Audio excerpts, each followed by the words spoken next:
I'll search the project knowledge to understand the reference stories and style you mentioned, then create your revenge story. Opening. I want you to know, my boss David said, leaning back in his leather chair with that smug smile I'd grown to despise, that you're replaceable. We all are, but especially you. I nodded calmly, my hands folded in my lap. So are you, David. His smile faltered for just a second before I stood up and walked out of his office, leaving my resignation letter on his desk. Before we embark on this incredible journey together, I have a small, heartfelt request. Please subscribe to my channel, give this video a like. It costs you nothing but means the world to me. And let me know in the comments which beautiful corner of the world you're watching from. Your support truly makes a difference. My name is Jamelia Marquez. I'm 34 years old, and until 3 months ago, I was the Senior Marketing Director at Pinnacle Financial Solutions. For 5 years, I built campaigns that brought in millions. I streamlined processes, mentored junior staff, and worked 60-hour weeks without complaint. I thought loyalty mattered. I thought competence was currency. I was wrong. That conversation with David wasn't the beginning. It was the end. The beginning happened 6 months earlier, when the company hired David as our new VP of Marketing. He was 28, fresh from an MBA program, with zero hands-on experience, but connections his father had cultivated over decades in corporate finance. His first week, he called a team meeting. "Things are going to change around here," he announced, adjusting his expensive tie. "We need fresh energy, modern thinking. Some of you have been here too long, gotten too comfortable." His eyes lingered on me longer than the others. The changes started small. David began requiring approval for decisions I'd made independently for years. He questioned my budget allocations in front of clients. He CC'd senior executives on emails where he clarified my recommendations, subtly undermining every strategy I proposed. But David made one crucial mistake that morning in his office.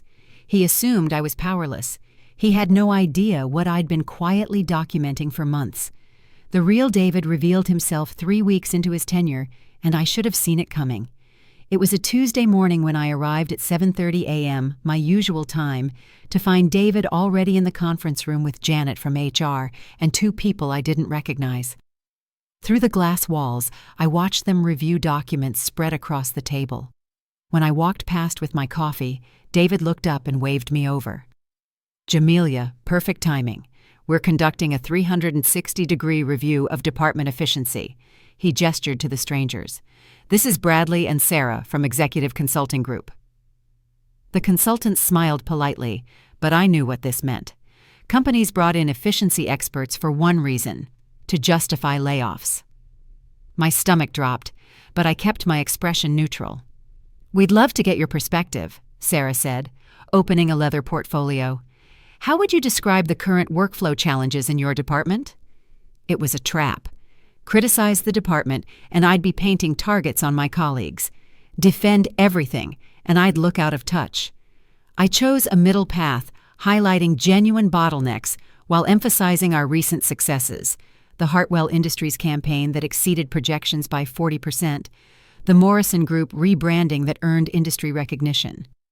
Bradley scribbled notes, nodding. "Impressive results. Who was the primary driver on those projects?" "Team efforts," I replied. "But I manage strategy and client relations for both." David interjected smoothly. "Jamelia's been instrumental, absolutely. Though I think we're seeing some evolution in our needs, different skill sets for different times." After an hour of carefully worded questions, they dismissed me. Walking back to my office, I felt the weight of what was happening. This wasn't about efficiency.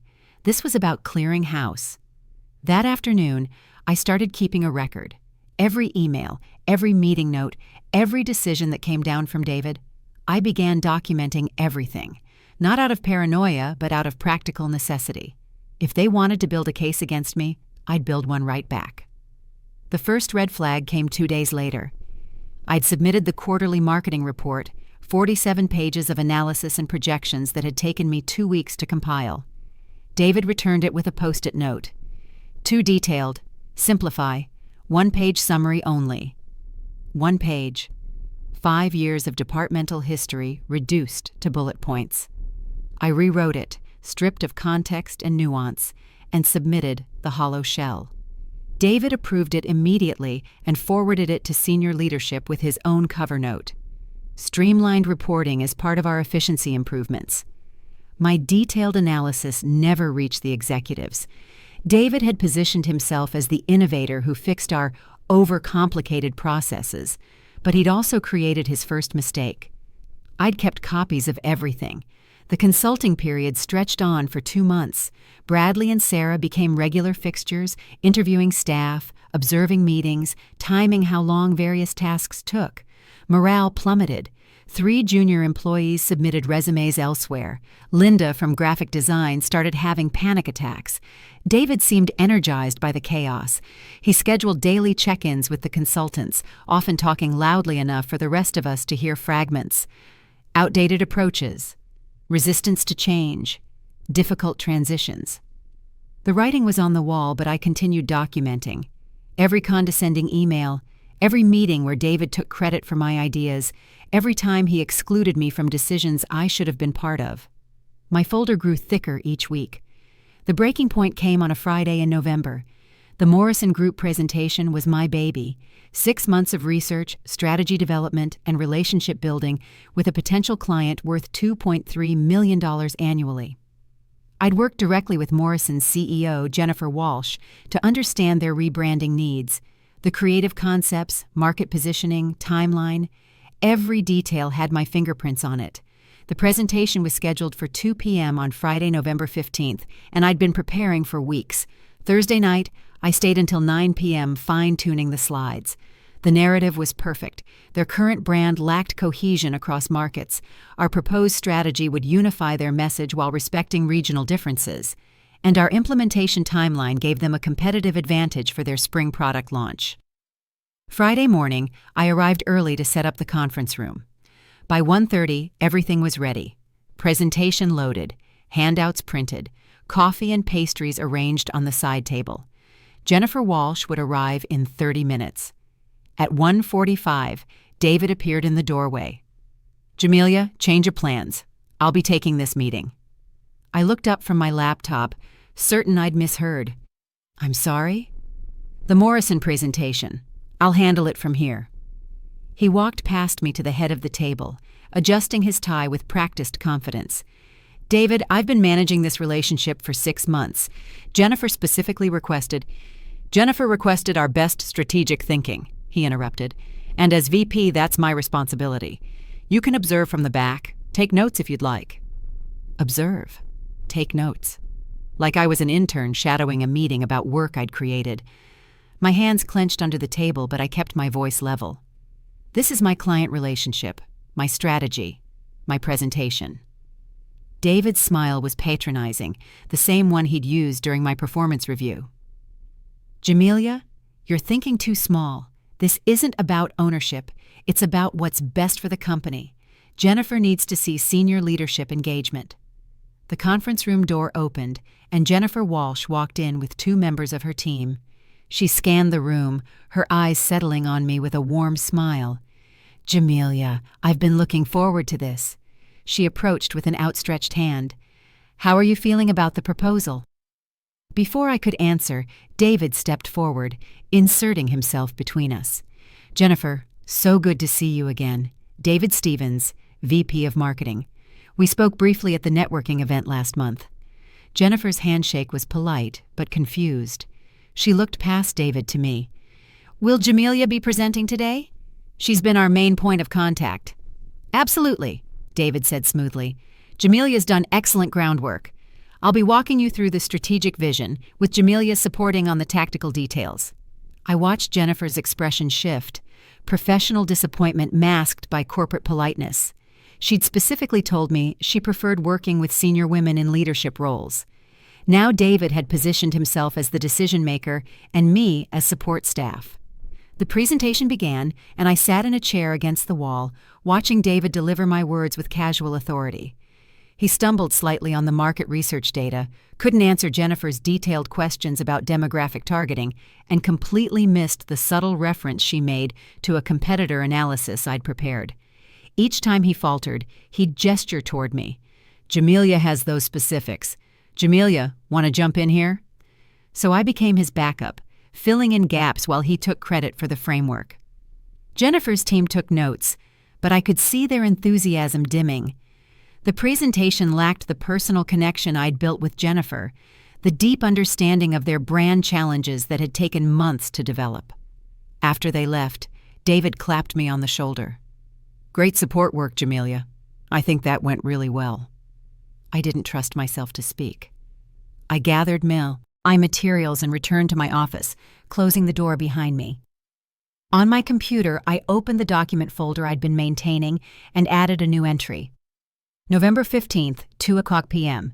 David took over Morrison Group presentation without notice, positioned himself as lead strategist despite having no prior involvement in account development or relationship management, client visibly confused by change in personnel. I attached the email chain with Jennifer from the past 6 months, documenting my work on the account. Every strategy session, every call, every revision, all with my name, my insights, my relationship building. That night, Jennifer sent me a personal email. "Jamelia, the presentation felt different today. I'd like to schedule a follow-up call with you directly to discuss some concerns." David would never see that email. It went to my personal client account, not the shared department folder. For the first time in months, I smiled. The follow-up call with Jennifer happened Monday morning at 8 a.m. before David arrived at the office. Her voice was diplomatic but direct. "Jamelia, I need to ask, what's changed in your team structure? The presentation on Friday felt disconnected from our previous conversations." I chose my words carefully.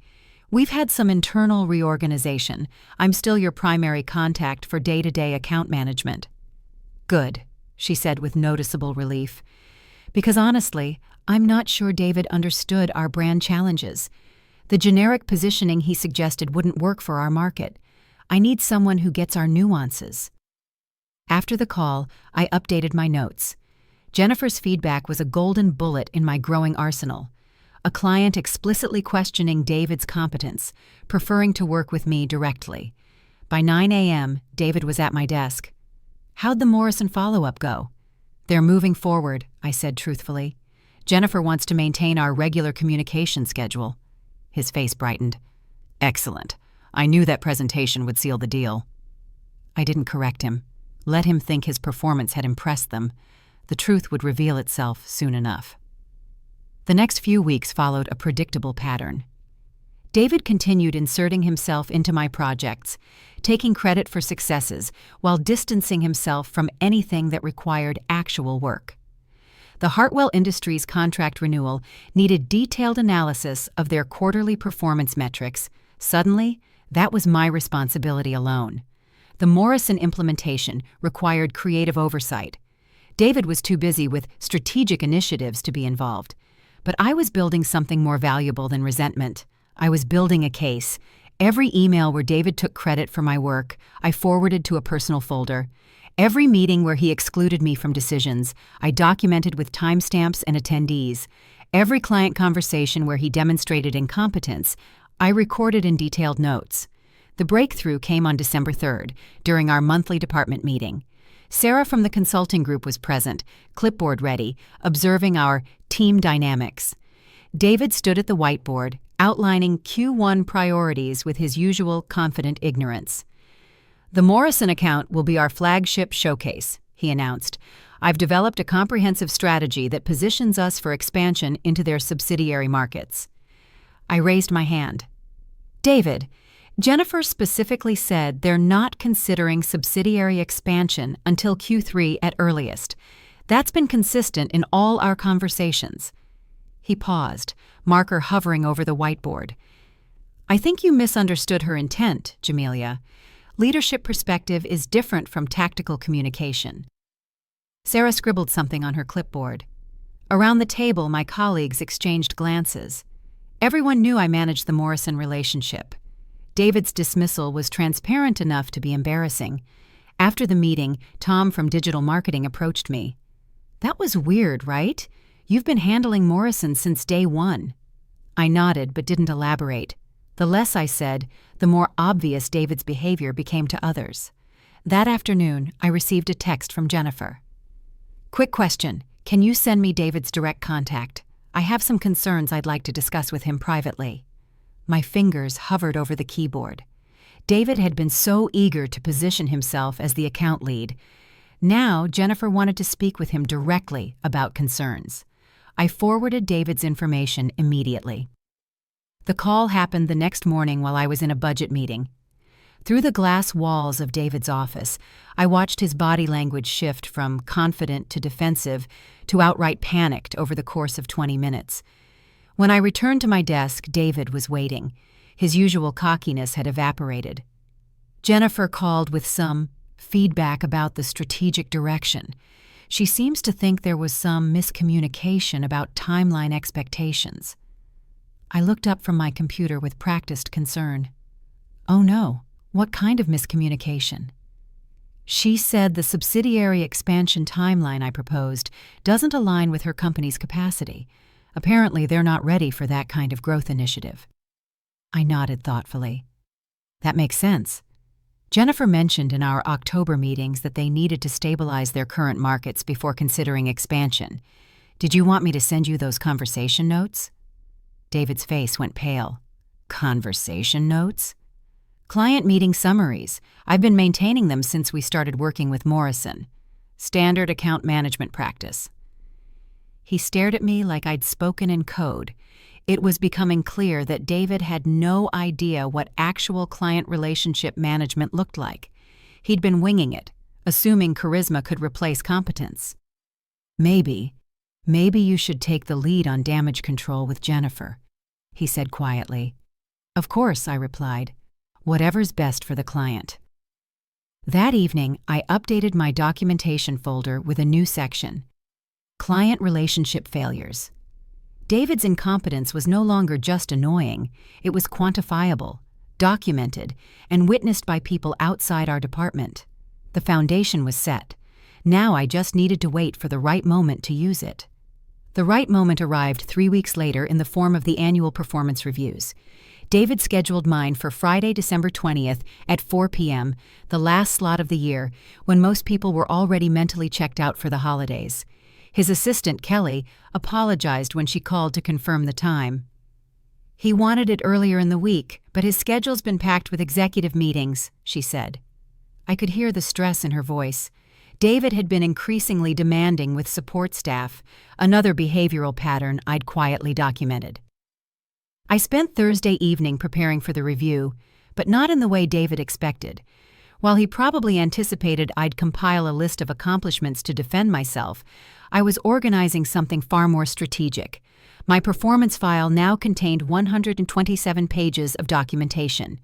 Email threads showing my strategic leadership on major accounts, client feedback praising my work specifically, meeting notes where David had taken credit for my initiatives, a timeline of every project I'd managed successfully versus the accounts where his interference had caused problems.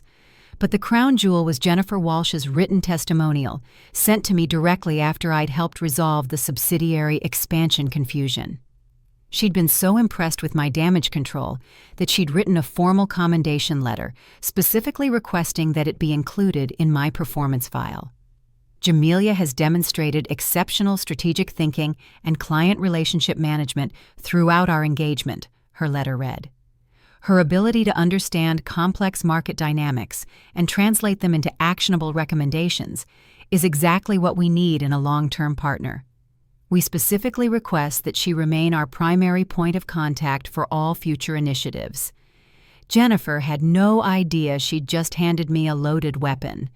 Friday afternoon, I walked into David's office with a slim folder and my usual calm demeanor.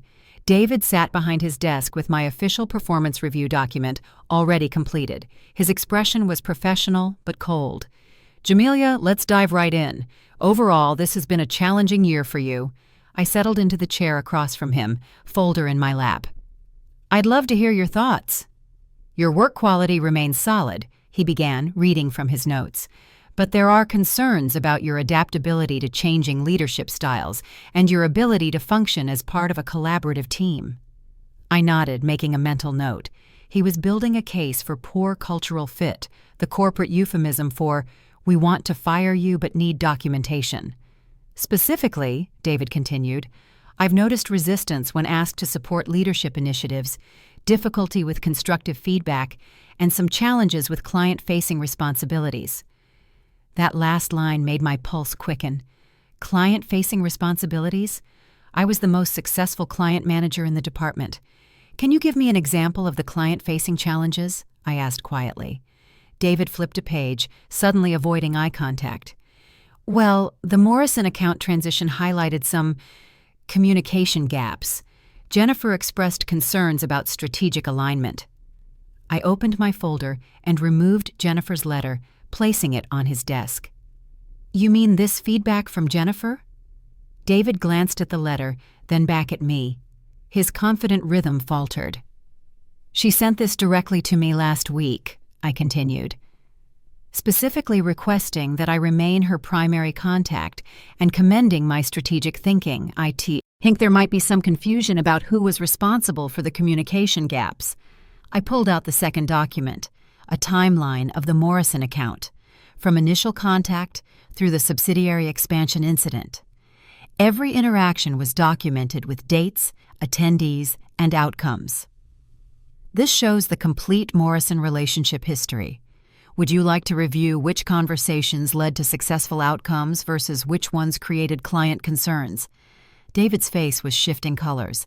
He looked down at his performance review document, then back at my evidence folder. "Jamelia, I think there might be some misunderstanding about your role versus departmental leadership responsibilities." "Absolutely," I agreed. "There's definitely been confusion about roles. For instance, here's the email thread where I developed the initial Morrison strategy." I placed another document on his desk. "And here's the presentation file with creation dates showing I built the entire proposal. Would you like me to walk through the timeline of how the strategic direction was developed?" The room went quiet, except for the hum of the air conditioning. David stared at the papers spread across his desk, like pieces of evidence in a trial he hadn't realized he was losing. "Look, Jamelia, maybe we got off on the wrong foot this year. Performance reviews are about growth opportunities, not litigation." I smiled politely. "Of course. I'm definitely interested in growth opportunities. That's why I was hoping we could discuss my career trajectory here." David set down his review document. "What kind of trajectory?" "Well, given my track record with client relationship management and strategic development, I was thinking it might be time to formalize my leadership role. Maybe explore opportunities at the director level." His mouth opened slightly. This conversation had taken a turn he hadn't anticipated. Director-level positions require significant experience with departmental oversight. I pulled out my final document, a spreadsheet showing departmental performance metrics over the past year: revenue by account, client retention rates, successful project completions. My name appeared beside every major win. "You're right about oversight experience," I said. "The data shows I've been managing the majority of our successful accounts.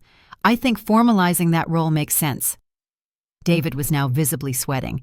"Jamelia, I need to discuss any organizational changes with senior leadership." "Of course. Should I schedule a meeting with David Brennan to review these performance metrics directly?" David Brennan was David's boss, the senior VP who'd hired him based on family connections rather than experience. The same executive who'd been asking pointed questions about our department's client feedback lately. David's voice dropped. "Let me think about the best way to approach this conversation." I gathered my documents, leaving Jennifer's letter on his desk. "Take your time, David. I'm not going anywhere." Walking back to my office, I felt something I hadn't experienced in months: control. David thought he held all the cards, but I'd just shown him my hand was stronger. The game was changing, and I was ready to play. Over the weekend, I made a decision that would change everything. I'd spent months documenting David's incompetence, building an airtight case for my own value, but playing defense was exhausting. It was time to go on offense. Monday morning, I did something I'd never done before. I requested a meeting with David Brennan directly. His assistant, Patricia, seemed surprised. Is this regarding a departmental issue that should go through David first?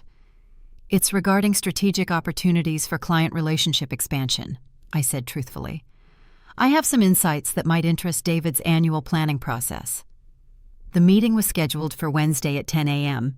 David wouldn't know about it unless David chose to tell him. Tuesday afternoon, David appeared at my desk looking haggard.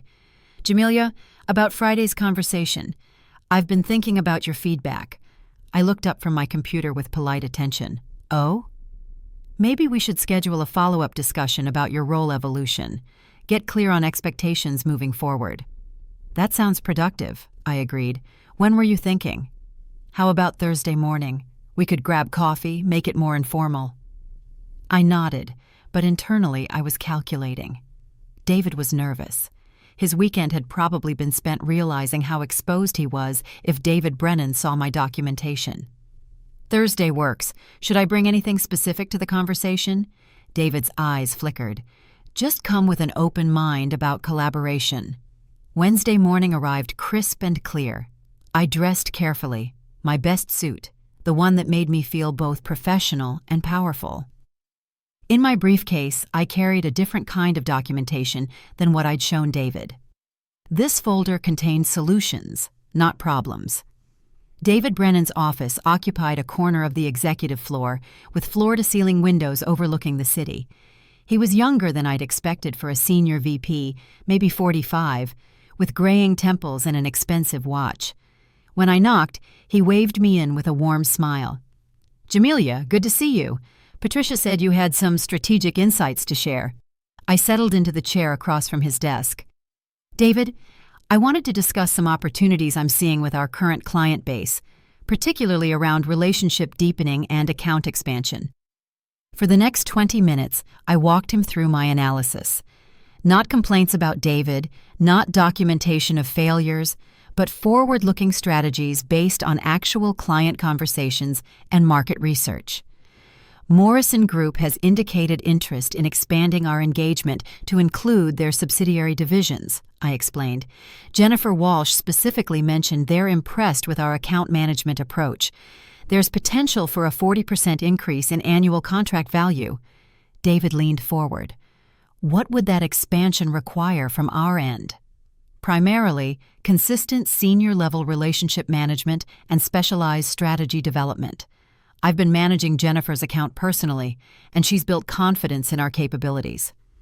I showed him Jennifer's letter, but in context of opportunity rather than conflict. This kind of client feedback suggests we could replicate this relationship model with other accounts. David studied the letter carefully. This is remarkable feedback. Jennifer doesn't give praise lightly. I know her from industry events. The Morrison model has been my primary focus this year, I continued. Deep client relationships, customized strategy development, and proactive account management. I think we could systematize this approach across our major accounts. I presented my expanded analysis, a detailed plan for growing our top 5 accounts by building similar relationship-focused engagement models, revenue projections, timeline requirements, resource allocation. Everything a senior VP needed to see to understand this wasn't just an idea, but a comprehensive business strategy. Jamelia, this is impressive work. How long have you been developing this approach? About 8 months, I said honestly. I've been testing different relationship management techniques and measuring client satisfaction metrics. David made notes on his tablet. What kind of support would you need to implement this across multiple accounts? This was the moment I'd been building toward. I'd need formalized authority over strategic account management, direct client access without intermediary approval, and probably a senior title that reflects the relationship development responsibilities. Senior title? The clients I work with best respond to senior-level engagement. Director-level authority would enable more effective relationship building. David nodded slowly. Let me ask you something directly. How is your working relationship with David? I chose my words carefully. David has a different leadership style than what I'm accustomed to. I think our approaches to client management are complementary in different ways. Meaning? I tend to focus on long-term relationship building and detailed strategic development. David brings a higher-level perspective to departmental planning. It was diplomatic enough to avoid seeming critical while honest enough to highlight the gap between our skill sets. David set down his tablet. Jamelia, I'm going to be frank. We've been getting exceptional client feedback about your work specifically. At the same time, I've had some concerns about our department's overall strategic direction lately. My pulse quickened, but I kept my expression neutral. This expansion plan you've presented, he continued, it's exactly the kind of forward-thinking initiative we need. I'd like you to put together a formal proposal for implementing this approach, including your recommendations for organizational structure. I'd be happy to develop that. Good. How quickly could you have something comprehensive ready? I pretended to consider. 2 weeks for a complete implementation plan? Perfect. Let's schedule a follow-up meeting for after the holidays. David stood, extending his hand. Jamelia, this is excellent work. Exactly what I was hoping to see from our senior staff. Walking back to my office, I felt the shift in power dynamics. Tomorrow's coffee meeting with David would be very different than he anticipated. The hunter had become the hunted. Thursday morning's coffee meeting took place at a small cafe 3 blocks from the office, neutral territory that David had suggested to keep our conversation informal and constructive. I arrived 5 minutes early and chose a corner table where we could speak privately. David Watu walked in precisely on time, looking like he'd spent considerable effort on his appearance. Fresh haircut, expensive shirt, confident smile that didn't quite reach his eyes. Jamelia, thanks for making time for this, he said, settling into the chair across from me. I've been doing a lot of thinking about our working relationship. I sipped my coffee and waited. Let him fill the silence. I realize I may have come across as overly directive this year. New leadership position, wanting to make an impact. You know how it is. His laugh was nervous. I think we can find a better balance moving forward. I appreciate that, David. What I'm thinking, he continued, warming to his topic, is that we formalize your role as our lead client relationship manager, give you more autonomy over the day-to-day account management, while I focus on strategic oversight and departmental growth planning. It was almost exactly what I'd proposed to David, but positioned as David's idea and his generous concession. I nodded thoughtfully. That sounds like it could work. What would that look like in practice? David pulled out his phone and opened his notes app, clearly having prepared for this conversation. I'm thinking we divide responsibilities more clearly.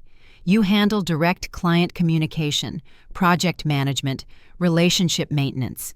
I focus on new business development, departmental strategy, executive reporting. And decision-making authority on client accounts? You'd have full operational authority, he said quickly.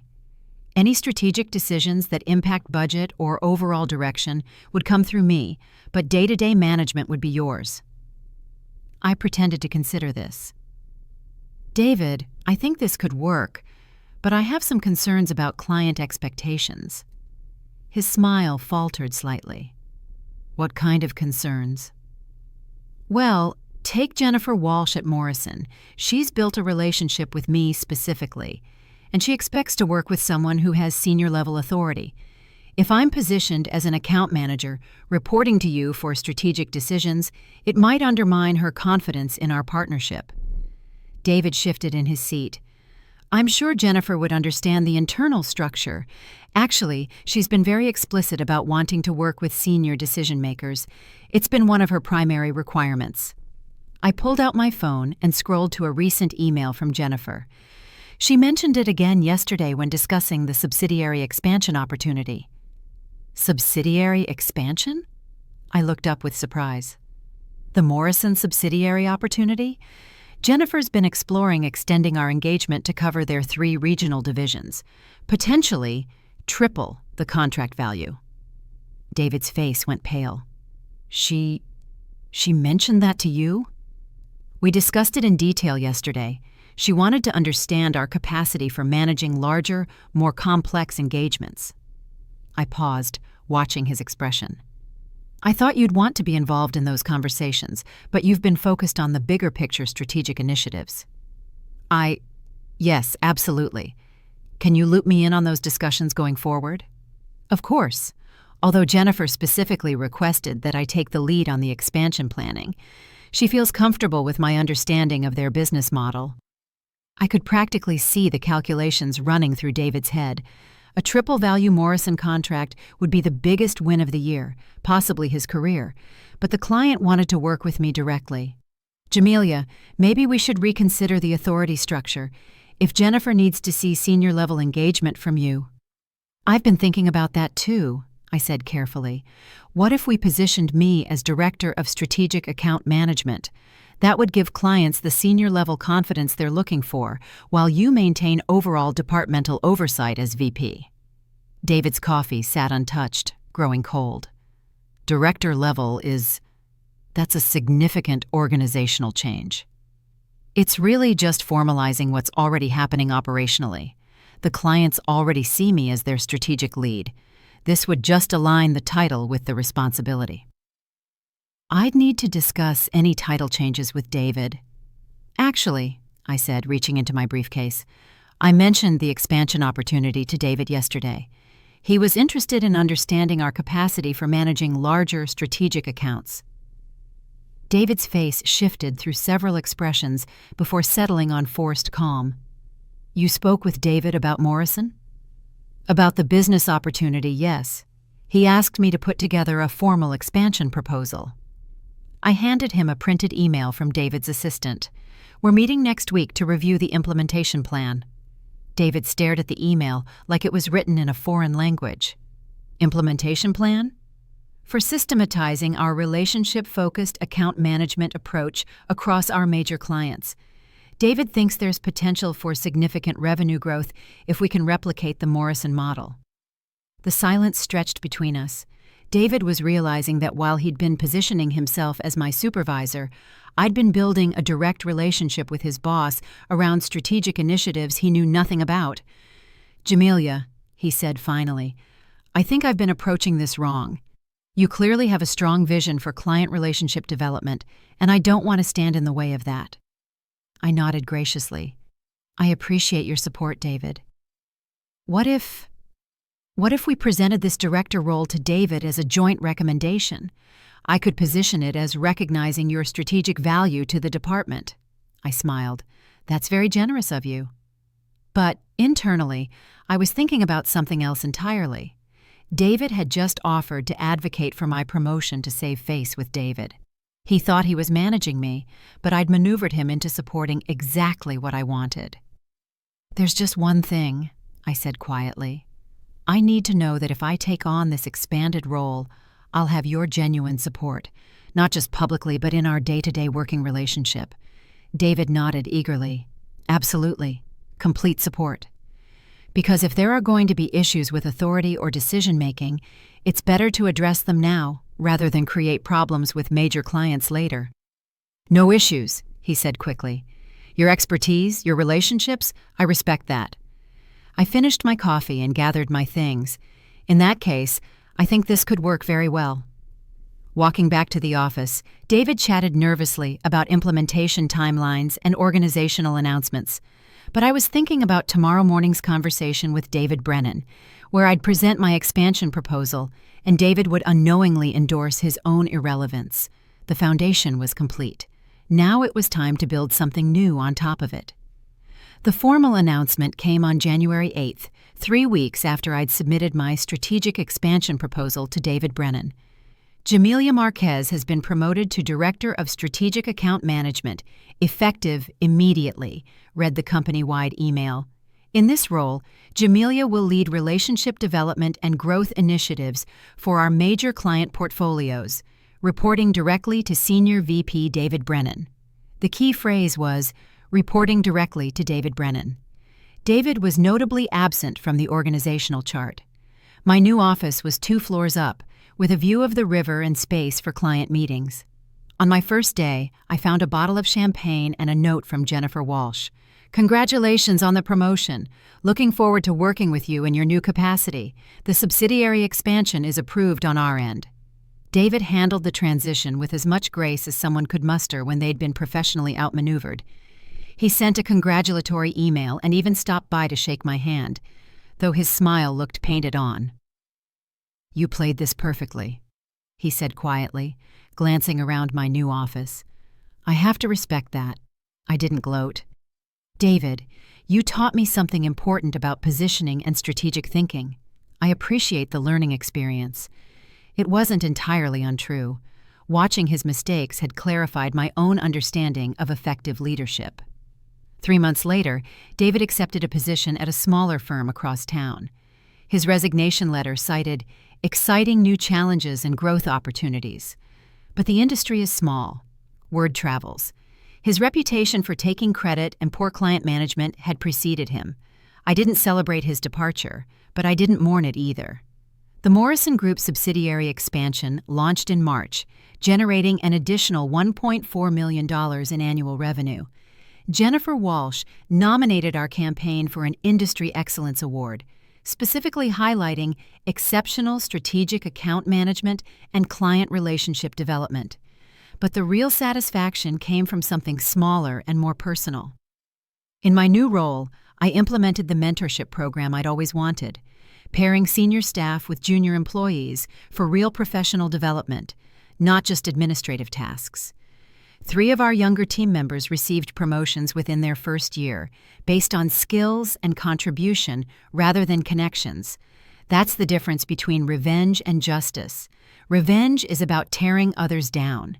Justice is about building something better.